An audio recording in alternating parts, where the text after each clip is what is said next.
Olá pessoal, meu nome é Jefferson, sejam bem-vindos ao canal Jefferson Machado. Esse é o segundo vídeo do canal. Essa é a parte 2 de gestão de acesso de identidades no SAP.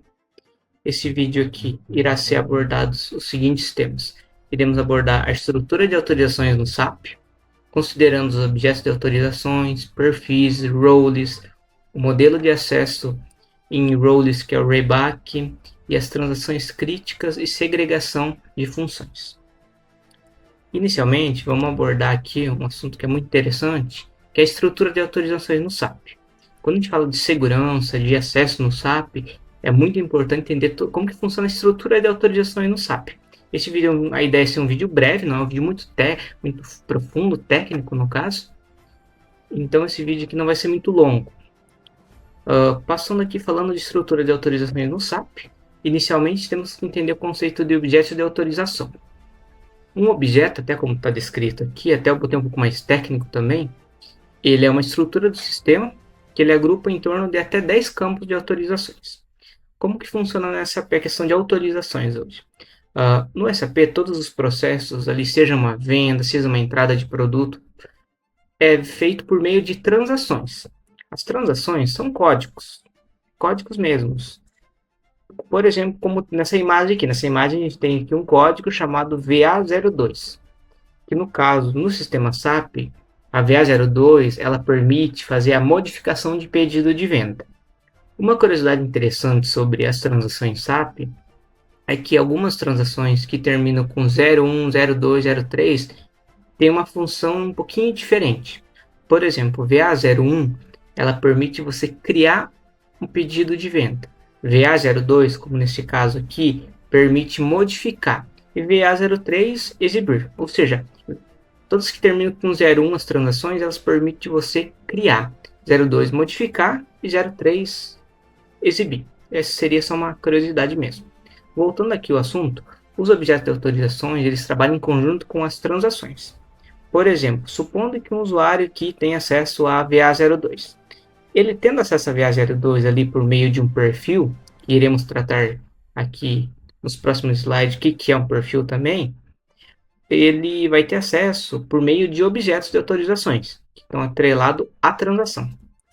Cada objeto tem diversos campos, ele pode ter campo de atividade, valores, e aí vai. No caso, até 10 campos no máximo. Ou seja, todo o acesso do usuário dentro do sistema SAP, ele passa por meio de transações. Dentro das transações, no caso, nós temos os objetos de autorizações e dentro deles campos e valores.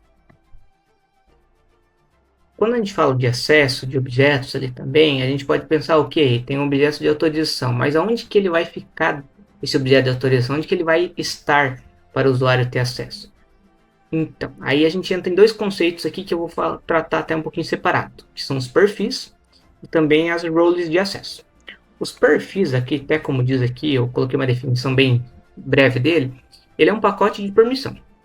Como, por exemplo, nessa imagem, tem um chaveiro aqui, o usuário aqui ele tem acesso a várias chaves aqui. Cada chave dessa, ela dá acesso a um objeto, alguns objetos talvez ali de acesso, e esses objetos estão atrelados a transações que dão alguns acessos privilegiados no sistema. Por exemplo, o usuário pode ter acesso a criar pedido, modificar material, contabilizar algum documento. Tudo isso é por meio de autorizações, e essas autorizações elas são concedidas por meio de objetos. Esse é o conceito de perfil. Então, o perfil você pode pensar ele como um pacotinho, um container no caso. A gente tem um conceito também que é parecido, mas atrelado, mas diferente também, que é as roles ou funções.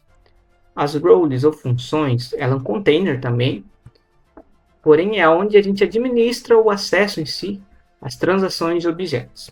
Por exemplo, nessa imagem, vocês podem ver aqui que a gente tem, por exemplo, a gente tem um usuário, vai ter lá, ele tem acesso a algumas transações, que a gente chama de, que elas ficam dentro do T-Code, na verdade, no SAP, e tem acesso a alguns objetos, por conta dessas transações, são atrelados no caso. O usuário aqui, ele vai ter acesso a essas transações por conta de uma função, ou de uma role.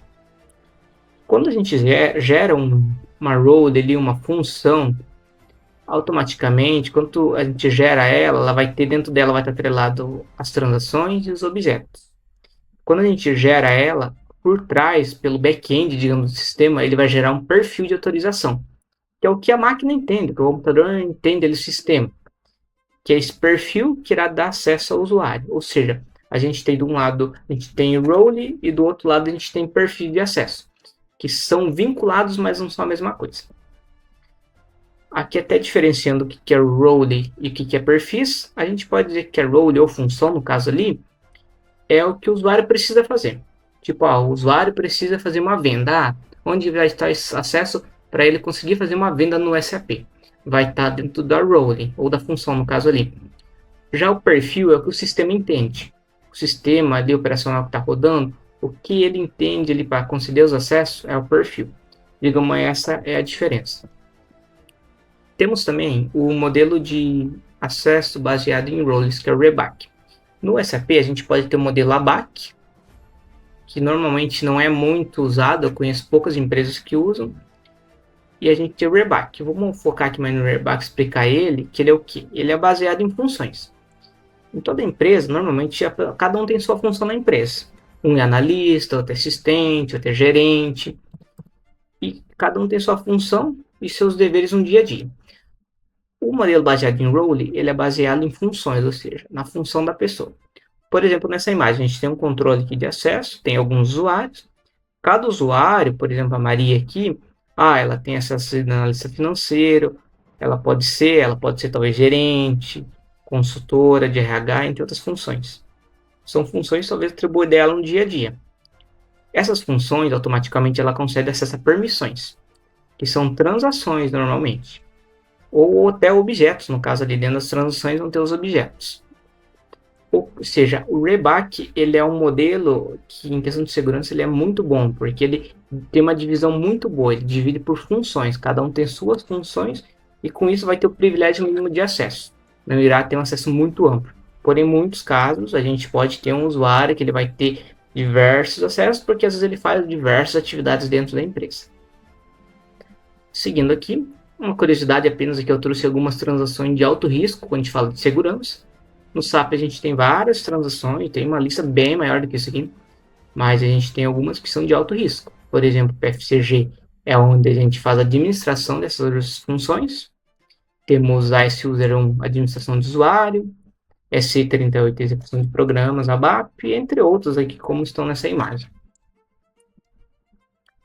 Temos também um conceito muito interessante ainda atrelado ali ao assunto ainda funções, segregação, que é a segregação de funções.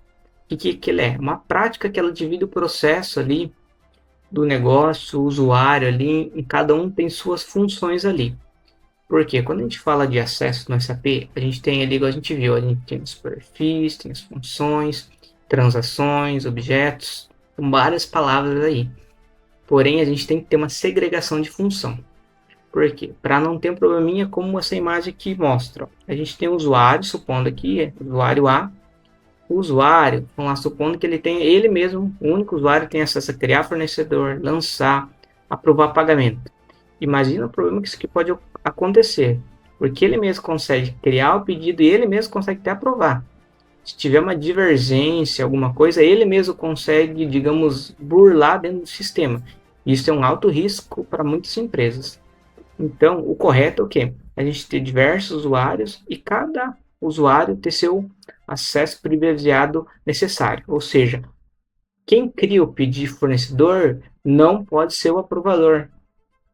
A mesma coisa quem lança. Quem faz o lançamento não necessariamente precisa ter acesso de criação. Pois se a gente tiver um usuário que tem todos esses acessos, vai ter um privilégio de acesso muito alto. Aí a gente vai contra o privilégio mínimo de acesso. Então seria isso nesse vídeo. Se gostou do vídeo, então compartilha, deixa seu like aí.